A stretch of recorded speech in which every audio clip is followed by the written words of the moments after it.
Saturday at Red Bull Arena, it is New York and Philadelphia getting back together. Dave, with a good sight of the U.S. Open Tennis Center, doing some double duty the last couple of weeks. He will be calling the Union side of things on Saturday at RBA. Dave, I know it's a Union team that has kind of struggled, right, during the course of the regular season. Good run in the Leagues Cup, just a couple of PKs short of locking up a spot in the CONCACAF Champions Cup. What has not worked this year for Philadelphia, where it has been a struggle as much as it's been, because it's not the Union team that we've seen the last couple of years? Matt, great to be with you. I think number one, the lack of continuity, with our normal starting lineup. I think with Andre Blake hurt for a majority of the season, got the knee surgery, been back 10 games, has guarded 3 shutouts. That has helped.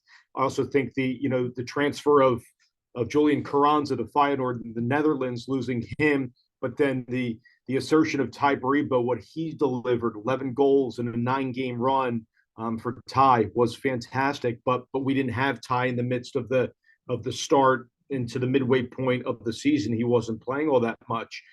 So I would say, in summation, with the Union this year, we've allowed a lot of early goals this season, which is, as you know, and I think a lot of your fan base does, which is very un-Union-like. We've been one of the most resolute, stout defensive teams in MLS, really, since the Supporters Shield year for us in 2020. So there has been several games where we allowed goals in the first and the second minute. And you could point that to maybe the back line wasn't as strong as we've seen in prior years. We also had 2 young goalkeepers that were playing when Andre couldn't go due to injury. And then not just allowing the early goals this year, but then we saw a ton of times just relinquishing, leads, or at some points it was a tie game late into a contest, and then 80th minute, 85th, sometimes the 90th minute, even against Miami, where we were up 2 men, they go on to get the go ahead goal, which was really hard when Alfonso scored for them. So I look at it like it's the early goals allowed, the late goals. At home, we're normally one of the best teams in MLS. We rarely lost at home in the previous 4 or 5 seasons. And this year, I think we have 7 regular season home losses. So it's a multitude of issues, I guess, is the short answer to me keep going on here. But I would say that the Union, hopefully with 8 games left of the regular season, beginning with the matchup at Red Bull Arena against the Red Bulls, who you guys are playing fantastic. I'm looking forward to quite the response from the Union after a loss on Wednesday night to Columbus. The game with the Crew just a night ago, as you and I record here on Thursday, I think it was one of those games you would have thought Columbus coming in with a little bit of a hangover based on the fact that they won Leagues Cup over the course of the weekend. Union may be a little disappointed that they didn't at least lock up a spot in the CONCACAF Champions Cup, losing in the PKs to Colorado. Were you surprised how the game went on Wednesday? It almost would have struck me as a Union team that was angry and wanted to maybe take it out on Columbus a little bit, knowing they weren't getting, in essence, the best 11 out of the Crew. Yes, I think that we started off really, really well. We're a team that doesn't like to have a lot of the ball. I think it's no surprise to anybody that watches, like to play on the counter attack, but we had more of the ball in the opening 10, 15 minutes. We had 5 corners in a span of the first 5 minutes of the game. Columbus, as you mentioned, maybe coming off the high of winning Leagues Cup, rotated heavily, Matt. They had 9 different guys starting from the Sunday final, the win over LAFC against us on Wednesday. Like I mentioned a little bit ago, we started off strong. We had more of the ball, and then it kind of shifted, I would say, latter portion of the first half. We kind of sat a little bit where we really like to high press, especially at home, kind of like you guys do.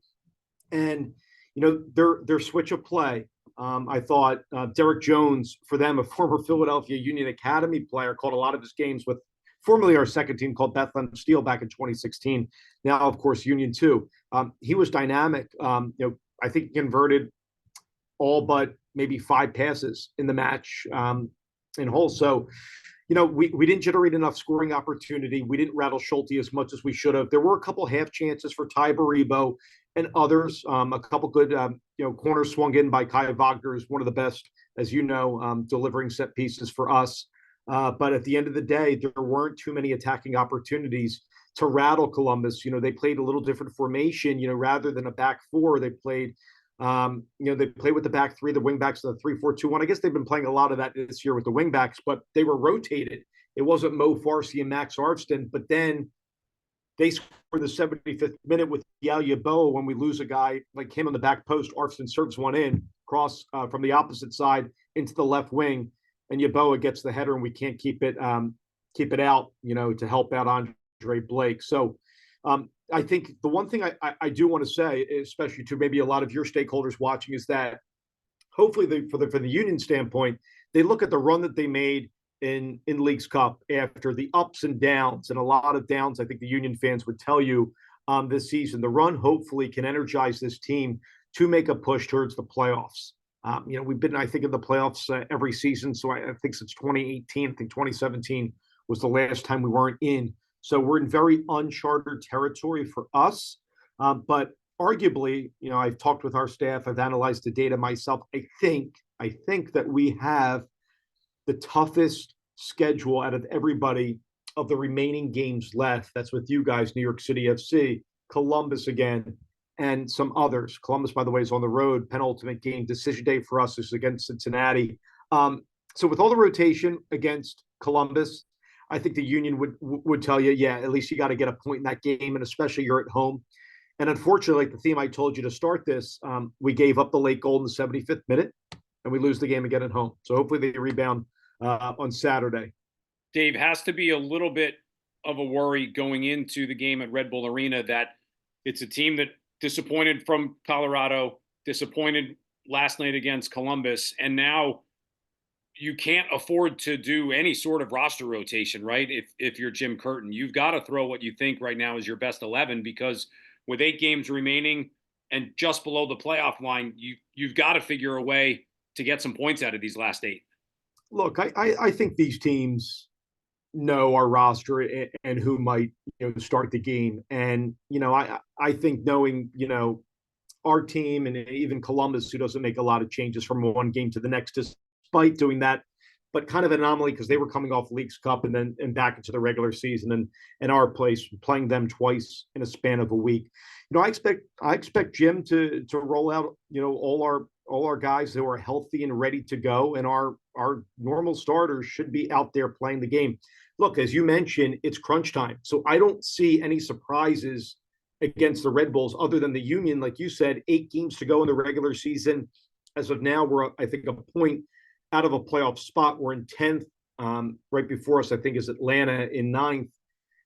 And, for the Union standpoint, we're coming down to the bitter end. You got to grab points. We are, Matt, a better road team this year, which is hard for me to even say, but the stats show it. So it's a fact. We're a better road team this year than home, which is very unlike in all my years with the Union, very unlike us. But I think we're a team that likes to press almost like the Red Bulls do at times. We're a team that does start to really come out on fire on the road and not play with fear. And I think I mentioned Ty Bariba earlier on to you. I think Daniel Gazdag has had a lot of bright moments this year, became our all-time leading scorer in MLS and across all competitions. I think the outside backs have also been terrific. We'll see if it's Nate Harry or Olivier Bizo. Nate picked up a lower body injury, got subbed out around the 23rd minute on Wednesday. So Olivier came in, and Olivier does well getting high into the attack. I think our defenders have done well. And Elliott and Glesnes, our center backs, as you know them very well for many years, and the continuity of having Andre back. And I can't stress that enough. And I think it's great, not just from the Union standpoint, but also for the league to have one of the better goalkeepers in MLS. And, from the Union standpoint, I would go as far to say maybe the best goalkeeper in the league and what Andre does, because Andre, Matt, keeps the Union in games. And he did last night as well to give us opportunity to score on the other end. We just couldn't do it. And just having him back is so meaningful to the team. Now, lastly, I just might add, since your fans last saw us, Jose Martinez goes to Corinthians in Brazil. So we're without our number 6. We bring in a guy from Mets who I thought had some great moments the other night against Columbus, and Danley Jean-Jacques. Where's Danley, number 21 in his jersey? So he may factor in.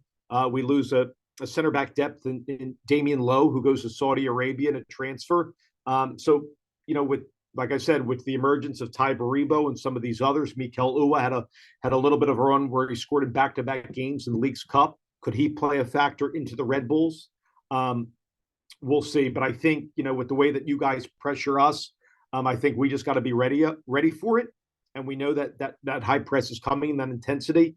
You guys have been fantastic. I can't say that enough. And I'm looking forward to calling. I think it's going to be for you and I doing the calls. I think it's going to be a really entertaining game to witness.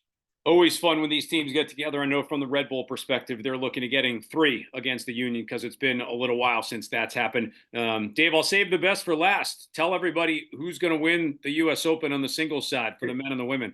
There you go. Yeah, yeah. So I'm actually going to turn this here. Give your. I'm at the top of Arthur Ashe Stadium. There's a doubles match going on. If that's a good view for everybody from my laptop here at the Open. I think so. I just saw Iga Swiatek, world number 1 at 1 seed on the women's side, just went actually right before we started recording this. But I do think that it's going to be Aryna Sabalenka, who's coming off a win in Cincinnati, one of the top players on tour. She lost in the final last year to Coco Gauff for Sabalenka. For those that really don't know her, hard-hitting player, both wings. That means forehand, backhand, really booming serve. So pick on the women. On the men's side, it's tough to pick against Novak Djokovic for me. I think it's just a matter of Djokovic is coming off winning the gold medal in Paris. That was kind of the one thing missing in his illustrious career. So I think it's going to be Djokovic on the bottom of the draw. At the top, I just saw Jannik Sinner, who hasn't been past the quarterfinals at the U.S. Open. He won in Australia. So I think it could be Djokovic Alcaraz semifinal against probably Sinner's going to come from the top, I think. And I still think Novak Djokovic wins this thing. It's just a matter of if he's healthy. I think a lot of my pundits might tell you otherwise because he's already got that gold. He's won the U.S. Open several times before. So Djokovic, Sabalenka. Maybe I'll strike it clean during the media tournament as well. From my days of covering that tournament, I'll take soccer names any day of the week over all the different tennis names. Dave, I appreciate you coming on, giving us a couple of minutes. I look forward to seeing you on Saturday in person and having the Union and Red Bull give us a good show. Yeah, you and Jolly have a great call, and I'll see you guys upstairs in the booth. And good luck to all your fans as well for the game. Can't wait to see it. Can't wait to call it.